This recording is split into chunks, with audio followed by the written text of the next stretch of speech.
Good morning, ladies and gentlemen. Thank you for tuning in to another episode of Ralston Speaks. Ladies and gentlemen, we are going to start planning how we are going to implement change in this country. We can't complain, hold protests, and riots without a plan for the betterment of myself, yourself, our families, our communities, and our neighborhoods. We have to have a plan. But in order to implement this plan, we need boots on the ground, as they say in the military. We need people. We need members. The Unific Brotherhood needs you to help. The Unific Sisterhood needs our sisters to help. I am currently recruiting soldiers, patriots to our cause. We need help because without a unified front and the support of all our people, we are going to continue to be brutalized, victimized, and discriminated against in the country that we helped build. The more I do research on the practices of our overlords in this country, the angrier I become. It is with great effort that I sit here on a weekly basis and impart my knowledge to you. Because in all actuality, I am furious that one man can treat another man.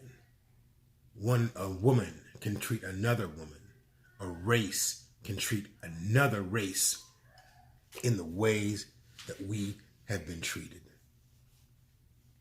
The dehumanizing behaviors that we suffered from for years after slavery is the most disgusting and saddening occurrences that I have ever read in my entire life. And I have read Beowulf, Moby Dick, Hawaii.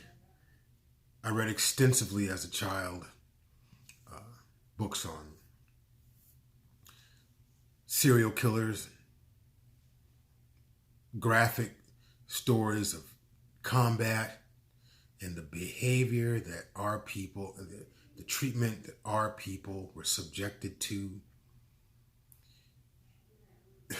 These people, these so-called Christians that first of all introduced us to their religion, designed basically off of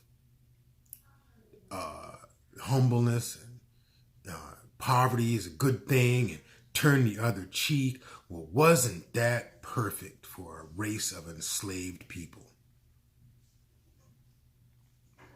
And these Christians, these so-called God-fearing Christians, took out 25% of the Bible that they presented to us, because there are many chapters in the Bible pertaining to God's abhorrence of slavery. So if you know, first of all, if you say that you are God-fearing, yet you have the presence to read a scripture, take it out before you submit that same Bible to the people that you are enslaving, you are disgusting. That you would have people working for you in your homes, neglecting their own children while they raised yours, and giving them rules in your household, such as no, there was rules that we lived by on a daily basis. And I'm not referring to the normal, we shall drink from a different drinking fountain, sit on the back of the bus and eat at the back of the restaurant. I'm talking from no person shall require a white woman to nurse in wards or rooms in which Negro men have ever been in. Really? Books should not be interchangeable between white and colored schools, but shall continue to be used by the race first using them. Isn't that a convenient way to give us trash and to keep having us read trash, or the propagandized books that they wanted us to read so that we did not learn our history and did not basically learn how to read in general, which was a death sentence in slavery days.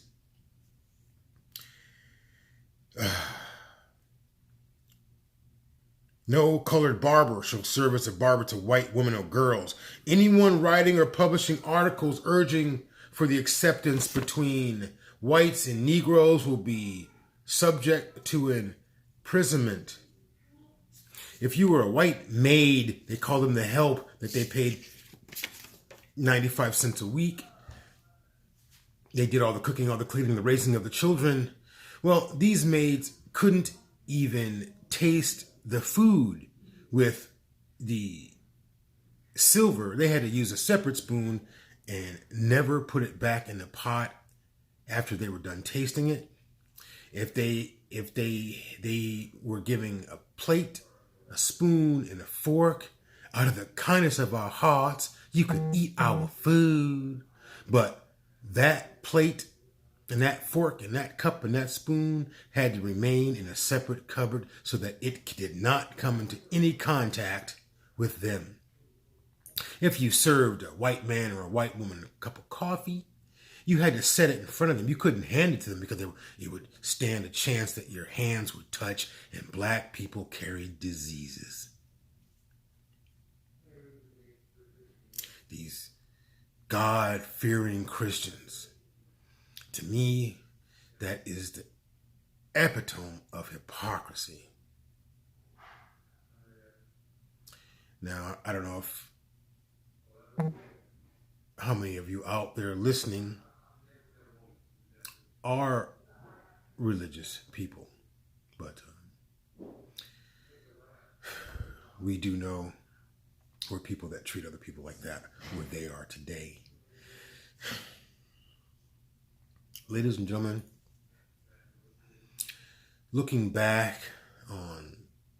through history books and Googling statistics and occurrences that took place in years gone by to our people, it brings up the question in my mind as to how it is that a people can advance as far as we have advanced with. My point is, ladies and gentlemen, how could you instill obedience, respect in your own children if the world around you treats you like dirt?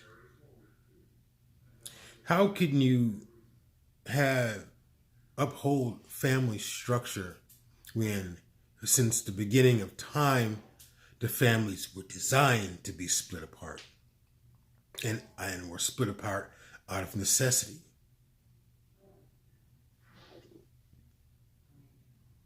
That we have come this far of our own volition, and I don't accept any help that any of our oppressors claim they gave us. We will not say thank you, because our 40 acres and a mule, our reparations has never come, and it will not. I believe we should take it. I believe we should not by force. Not by force. I believe that, for instance, I consider myself a strong African American male. I have zero tolerance for snide comments when I'm out in public.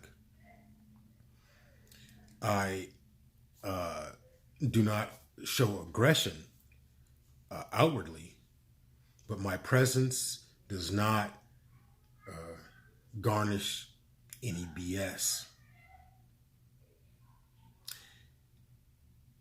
My demeanor that I present when I'm out in public says, I am no nonsense. I won't take anything as long as you leave me alone. I want that reputation for all our people. I want that reputation for all our young black men and women who get pulled over on illegal traffic stops just to harass and hopefully find something on them or make them so angry that they do respond in a negative manner, thereby making this illegal stop valid. If we are to gain respect, we have to carry ourselves in a respectful manner. Our culture has been a dignified culture, but no longer will we have to keep our head down when we pass a white man or a white woman. No longer will we have to say, yes, sir, boss. No, sir, boss. No, you's good. Don't do, no more of that. But we will be respectful and intimidating people. Now, the style of some of our dress has nothing to do with our culture. Fashion, trends have nothing to do with our culture, and some of the trends that we are engaging in demean us as a people. Now, we won't get too far into this, but as strong African American men and women, and I am focusing mainly on our young African men, pull your pants up. We are going to impart dignity, respect in our demeanor.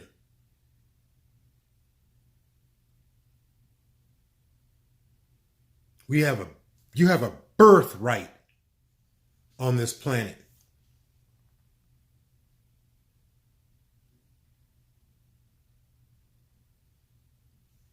No more will be looked upon as substandard human beings because we will care. Because first of all, we are not, and second of all, we are going to carry ourselves with dignity and respect. We all have a responsibility. I'm doing my part. Please do yours. Myself and the Unific Brotherhood are going to start planning our progression to equality. We need strong warriors. We need patriots. We need responsible brothers and sisters.